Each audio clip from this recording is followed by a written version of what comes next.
अवधूत चिंतन श्री गुरुदेव दत्त श्रीपाद श्री वल्लभ लीलामृत अध्याय 9 भाग 2।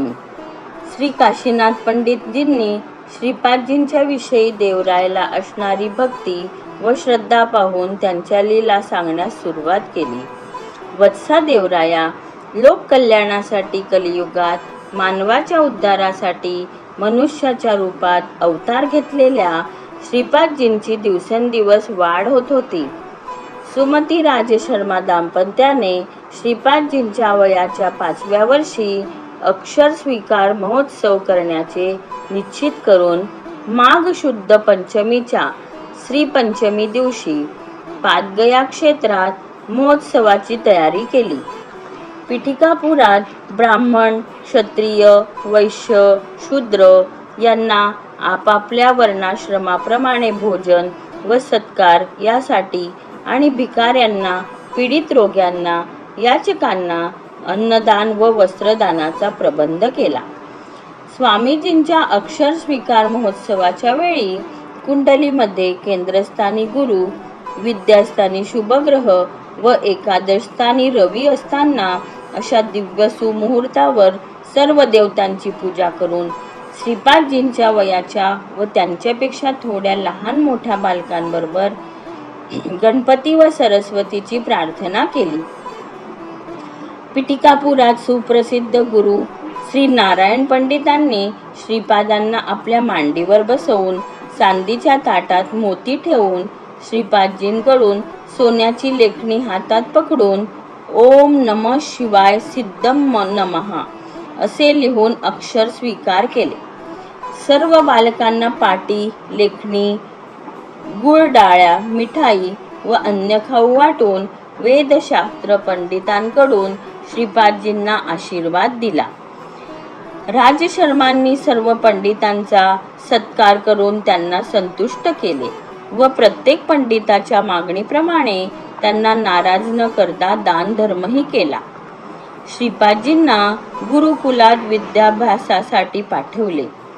कुशाग्र बुद्धी व एकपाठी असल्यामुळे श्रीपादजी गुरुवर्यांनी शिकवलेले सर्व विषय, लौकिक विद्या, तर्क, व्याकरण, न्यायाचिकित्सादी सर्व शास्त्रे ते इतर सामान्य विद्यार्थ्यांपेक्षा अल्प काळात एकाग्रतेने आत्मसात करीत असत।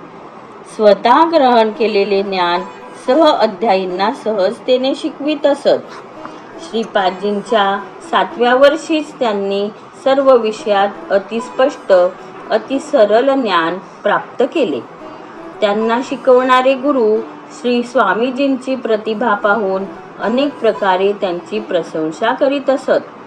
ते पाहून उदंड पंडितही त्यांची स्तुती करू लागले। श्रीपादजींचा गिरीधर पंडितांना राजोद्योगी करण्याचा वृत्तांत। श्रीपादजी विद्याभ्यास करीत असलेल्या गुरुकुलात गिरीधर शर्मा हे गरीब व मोठा परिवार असलेले उपाध्याय राहत होते। ते अत्यंत अल्पसंतुष्ट होते। ते दारिद्र्याने गांजलेले असतानाही फुकट कोणाकडून काही मिळण्याची अपेक्षा करीत नसत। त्यांना श्रीपादांविषयी अत्यंत वात्सल्य व प्रेम होते।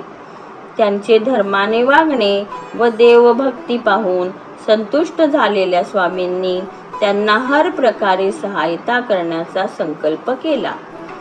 त्याचवेळी पिठिकापूर संस्थानात तेथील महाराजांच्या वाढदिवसानिमित्त प्रतिभावन पंडितांचा सत्कार करण्यासाठी पंडितांची एक जटिल प्रश्नांची प्रतियोगिता ठेवून क्लिष्ट प्रश्नांचे संपूर्ण निराकरण करणाऱ्या पंडिताला लाखो मोहरा देणार असे जाहीर केले।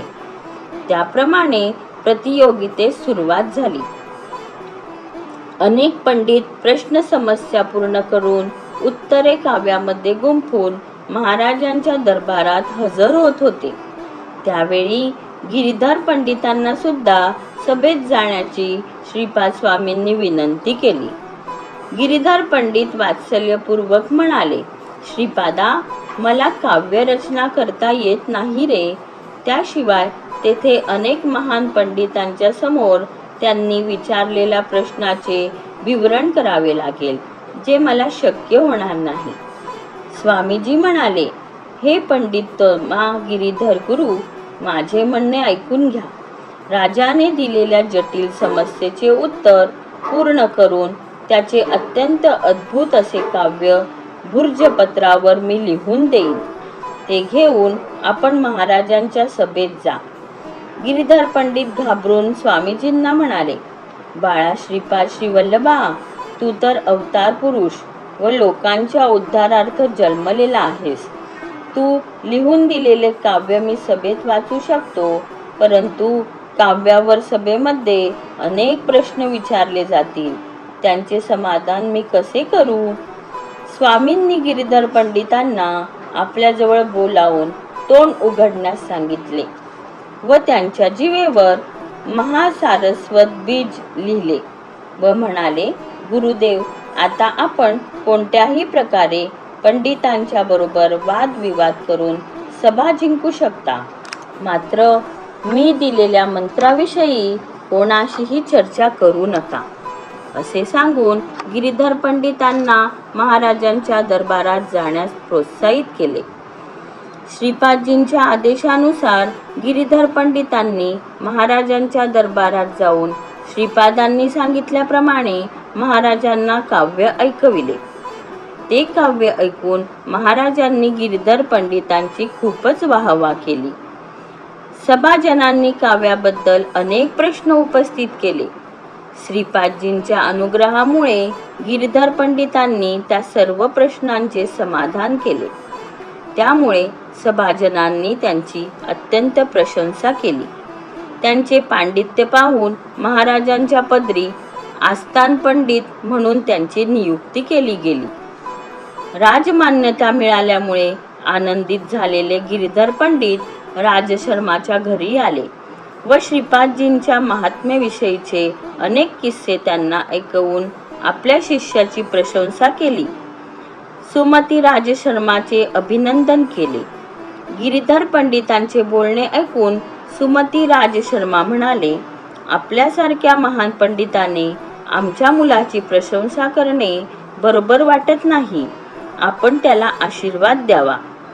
सुमती राजशर्मा दाम्पत्याने गिरीधर पंडिताचा सत्कार केला व त्यांचा आशीर्वाद घेतला. गिरीधर पंडितांनी महाराजांच्या राजवाड्यात जाऊन अत्यंत आनंदित होऊन श्रीपादजींच्या कृपेने महापंडित म्हणून शाश्वत कीर्ती मिळवली. श्रीपादजींची सेवा करीत आपले जीवन धन्य केले.